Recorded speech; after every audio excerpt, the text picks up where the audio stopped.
Bonjour à toutes et à tous, j'ai le plaisir de vous retrouver pour ce dialogue littéraire de rentrée. Dans cette émission, nous retrouverons Julien pour ses coups de cœur de la rentrée littéraire et nous reviendrons sur deux rencontres qui ont eu lieu à la librairie avec Olivier Norek et Annie Ernaux. Annie Ernaux nous a fait l'honneur de venir nous présenter son nouveau roman, Mémoire de fille, paru aux éditions Gallimard. Annie Ernaux replonge dans l'été 1958, sa première nuit avec un homme à la colonie de Hesse dans l'Orne. Nuit dont l'onde de choc s'est propagée violemment dans son corps et sur son existence durant 2 années. S'appuyant sur des images indélébiles de sa mémoire, des photos et des lettres écrites à ses amis, elle interroge la fille qu'elle a été dans un va-et-vient implacable entre hier et aujourd'hui. Je vous laisse découvrir quelques extraits de la rencontre et nous retrouverons Delphine qui reviendra sur l'œuvre d'Annie Ernaux et ce que fut son style. Et enfin, nous retrouverons Noloen qui reviendra sur quelques-unes de ses œuvres marquantes. Bien, mesdames et messieurs, bonsoir et bienvenue pour ce nouveau rendez-vous au Café de la Librairie, une rencontre pour laquelle j'ai l'immense plaisir ce soir d'accueillir Annie Ernaux. Est-ce qu'on pourrait revenir au tout début de l'été 58 qui est la fille de 58 à l'aube de cet été qui est-elle quand elle arrive dans cette colonie et qu'est-ce qu'elle attend de cet été Je l'ai effectivement un peu déterminée. Elle attend une histoire d'amour. Alors on peut dire aujourd'hui qu'Annie Ernaux est un auteur majeur de la littérature française. Elle est née un 1er septembre 1940 à Yvetot, en Seine-Maritime. Fille d'épicier, elle est devenue professeure agrégée de lettres. Elle a reçu en 1983 le prix Renaudot pour La Place, dans lequel elle écrit d'ailleurs, je la cite, « Depuis peu, je sais que le roman est impossible. Pour rendre compte d'une vie soumise à la nécessité, je n'ai pas le droit de prendre d'abord le parti de l'art, ni de chercher à faire quelque chose de passionnant ou d'émouvant. Aucune poésie du souvenir, pas de dérision jubilante. Et pourtant, son œuvre n'est pas un constat, c'est plutôt un témoin ou un phare. Quand je lis Annie Ernaux, je lis ma vie, je lis celle des femmes, celle des hommes, de notre société. Alors, lorsqu'elle arrive donc, à la colonie de Hesse, tout est nouveau pour Annie Duchesne, et elle vit très vite dans l'ivresse de la découverte de la vie de groupe et d'un monde dont elle ne connaît en fait pas du tout les règles. Et puis très vite, cette découverte, elle va devenir brutale lorsqu'elle se retrouve soudainement et pour la première fois nue avec un homme, cet homme étant le moniteur-chef de la colonie. Et vous écrivez alors, ce n'est pas à lui qu'elle se soumet, c'est à une loi indiscutable, universelle, celle d'une sauvagerie masculine qu'un jour ou l'autre, il lui aurait bien fallu subir. Que provoque-t-elle alors en elle, cette sauvagerie et cette brutalité de l'événement ? Justement, rien, c'est-à-dire il n'y a pas de pensée, justement. C'est ça, c'est d'essayer d'exprimer ce que dans certaines situations, il y a un sentiment si fort du présent qu'on est en train de vivre, mais dans l'incapacité de s'en échapper. Quand on vit les choses, c'est seulement après qu'on se dit « Ah, quelle histoire !» C'est aussi un travail de mémoire consigné en elle, qu'elle parvient à ressusciter grâce à l'écriture. De mémoire de lectrice, son livre « Les années », publié en 2008, fait date et constitue d'une certaine manière l'essence de son œuvre autobiographique. L'écriture des années m'a aussi porté vers la dissociation entre le « elle » et le « je ». Et je ne crois pas à l'identité de la personne. On subit toutes sortes d'influences, on fait corps avec son époque, avec les gens de son époque. À tout moment, on est traversé par le monde. Alors le premier livre que j'ai lu d'Annie Ernaux, c'est Mémoire de fille. J'ai donc commencé par la fin. Ça a été une véritable révélation qui m'a donné fortement envie de me diriger vers les autres romans d'Annie Ernaux. Alors il y en a un qui m'a particulièrement marqué. Il s'agit de Passion simple. C'est l'histoire d'une femme qui attend un homme. Cette femme, c'est Annie Ernaux, et cet homme, c'est un diplomate. Et il est marié. En aucun cas, elle ne souhaite se détourner de cette obsession, de l'obsession qu'elle a pour cet homme. Tout simplement, elle nous donne à voir, à nous lecteurs, la complexité psychologique dans laquelle peuvent se retrouver les personnes qui vont être touchées par la passion amoureuse. C'est la transcription d'une passion pour un diplomate russe. Et je crois que dans cette passion pour le russe, j'ai j'ai ressuscité la fille de 58, mais sans honte du tout. Mais il me restait à écrire la fille de 58, la vraie. Son dernier récit, Mémoire de fille, est un livre bouleversant. Et il constitue peut-être la clé de son œuvre, selon moi. C'est pour cela que je vous invite à faire la connaissance de la fille de 58. Tout ce dont elle parle est déterminé par sa première relation sexuelle, par ce qui s'est passé lors de sa première relation sexuelle, son rapport aux hommes et tout le reste. Je tenais à vous remercier infiniment de votre venue, Annie Ernaux. Merci à vous pour ce parcours comme ça du livre. Et merci à vous. Voilà, je suis très touchée.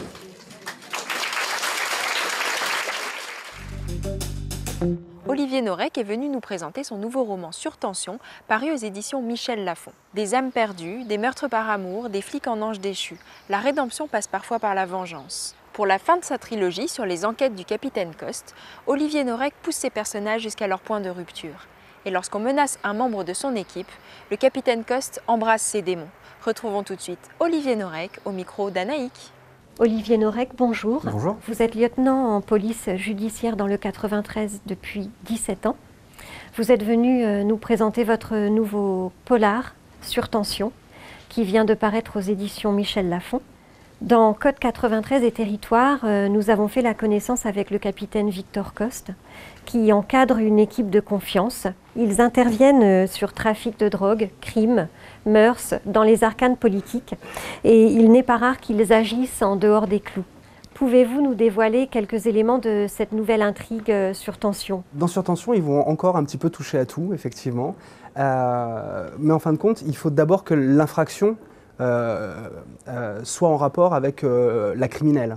Donc ça commence de toute façon par un cadavre, et si ce cadavre les amène après sur du stup, ou sur des mœurs, ou sur la brigade des mineurs, ou sur le groupe de répression du banditisme, c'est ce qu'on appelle des co-saisines. Les policiers, quand ils sont hors de leur terrain de jeu, ils vont travailler avec d'autres policiers, dont c'est le travail. Là, pour le coup, ils ont enquêté sur un enlèvement avec demande de rançon. Alors, ce n'est pas un meurtre, effectivement, mais c'est un crime. Et en fin de compte, j'ai voulu montrer au lecteur une grande partie du spectre de ce qu'un flic est amené à voir. Pourquoi avez-vous choisi ce titre, Sur tension? Sur tension, c'est un titre qui est apparu comme une évidence parce qu'en fin de compte, il résume la totalité du livre. Je vais apporter tous mes personnages à leur point de rupture. Vous savez, c'est ce moment où il y a un voile qui s'abat sur votre raison, sur votre logique, et vous savez que vous devez agir. Alexandra, cette jeune femme corse qui essaye de faire sortir son frère de prison, je ne savais pas si elle allait aller jusqu'au bout. Selon l'avis de bon nombre de vos lecteurs, les enquêtes du capitaine Coste sont criantes de réalisme. Avez-vous été confronté aux situations que vous décrivez dans vos romans? Dans mes 3 livres, et c'est un contrat que je passe avec le lecteur, 90% de ce que je vais dire est tiré de faits réels. Soit sur des enquêtes sur lesquelles j'ai moi-même travaillé, c'est le cas de l'enlèvement avec demande de rançon qui fait l'objet d'une des enquêtes de ce roman, ou alors des enquêtes sur lesquelles des gens que je connais ou des amis à moi ont travaillé. L'enquête, ça se passe exactement comme ça. Vous êtes dans la poche de l'enquêteur, vous avancez à la vitesse de l'enquête, et quand il me faut 3 jours pour avoir un résultat ADN, alors mes flics piétinent pendant 3 jours. Sans dévoiler trop de rebondissements relatifs à Sur tension, vous sous-entendez que le ministère de la Justice est en crise, manque de personnel, sous-traitance à des sociétés privées de gardiennage, dossiers jusqu'au plafond dans les tribunaux. Fiction ou réalité? Je sous-entends rien du tout, c'est exactement la situation de la justice, en tout cas dans le 93. Il faut savoir par exemple qu'au tribunal de grande instance de Bobigny, il y a 10 000 affaires familiales qui sont en souffrance. Donc il y a 10 000 familles qui sont dans l'impasse et qui attendent que la justice prenne une décision, mais on a tellement peu de moyens qu'on ne peut pas leur donner de réponse. Dans le 93, il y a des affaires de viol qui se jugent 6 ans après les faits. D'ailleurs, on a vu quelque chose d'assez surprenant. On a vu une manifestation avec des juges, des magistrats, des procureurs et des avocats. Généralement, qui ne feraient pas beaucoup ensemble la plupart du temps. Là, ils étaient sur le parvis et ils manifestaient tous pour la même chose. C'est pour que, dans le 93, les citoyens soient jugés de la même manière que dans les autres départements. L'on a pu remarquer qu'un nombre croissant de policiers se sont mis à l'écriture de polars. Daniel Thierry, Laurent Guillaume, Christophe Molmy, vous-même. Est-ce une volonté de témoigner de votre propre expérience ou plutôt un exutoire, une sorte de libération? Exutoire, moi j'en ai pas eu besoin parce que j'ai commencé moi, ma carrière vers les 18 ans. Je faisais des missions humanitaires en ex-Yougoslavie. Ce qui fait qu'après le 93, c'était pas plus facile ou moins facile, mais je connaissais déjà le fait de vivre dans le danger ou de vivre avec de la violence constante. Maintenant, sur le fait que beaucoup de policiers écrivent des polars, je trouve même surprenant qu'ils aient mis autant de temps à le faire. Qui mieux que nous, puisqu'on a les histoires, on a le décor, on a l'univers, on a les personnages et on a les enquêtes et on a toutes les petites techniques. Qui mieux que nous pour écrire des polars? De retour à la librairie, nous retrouvons tout de suite Julien pour ses coups de cœur de rentrée littéraire. Bonjour Julien. Bonjour Marion. Donc le premier roman que tu as choisi est un roman français. Oui, le livre de Yasmine Gata, J'ai longtemps eu peur de la nuit, qui raconte l'histoire de Suzanne, une jeune professeure qui demande à ses élèves, lors d'un atelier d'écriture, de choisir un objet qui leur est proche afin d'écrire dessus. Et le narrateur du livre choisit une valise. On découvre en fait que c'est un petit enfant qui a été adopté, qui nous vient du Rwanda. Et pour fuir le génocide rwandais, il a dû être livré à lui-même. Et le seul objet qui lui restait de toute sa famille, c'était cette valise qui lui servait à dormir, à être protégé des hyènes, parce que pendant quelques jours, il était seul dans la nature, jusqu'au moment où une ONG française le découvre et l'adopte. Et donc Yasmine Gata décrit ce roman à la fois très ample, très sincère, sur l'histoire de ce gamin qui n'arrive malheureusement pas à écrire sur cet objet. Le deuxième ouvrage que tu as choisi est un roman qui se passe sur une île bretonne. Voilà, sur une île bretonne, l'île de Bay plus particulièrement.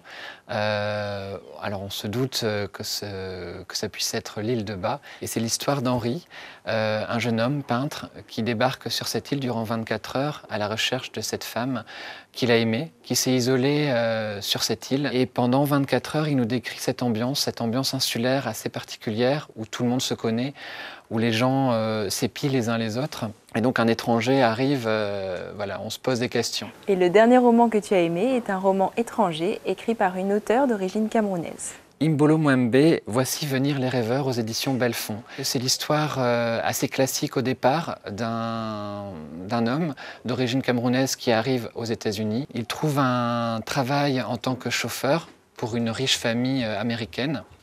On est à l'époque des Surprises, on est à l'époque de 2008. Il est témoin d'une vie absolument en décalage avec sa propre vie. Et en fait, c'est un prétexte à nous raconter l'histoire de l'immigration américaine et surtout une écriture fraîche, une écriture simple, sans prétention, qui fait qu'on lit ça de manière alerte. Très bien. Je te remercie Julien. Merci Marion. Voilà, cette émission touche à sa fin. Je vous remercie de nous avoir suivis et je vous laisse découvrir les rencontres du mois de septembre. Pour ma part, je vous souhaite de bonnes lectures et au mois prochain.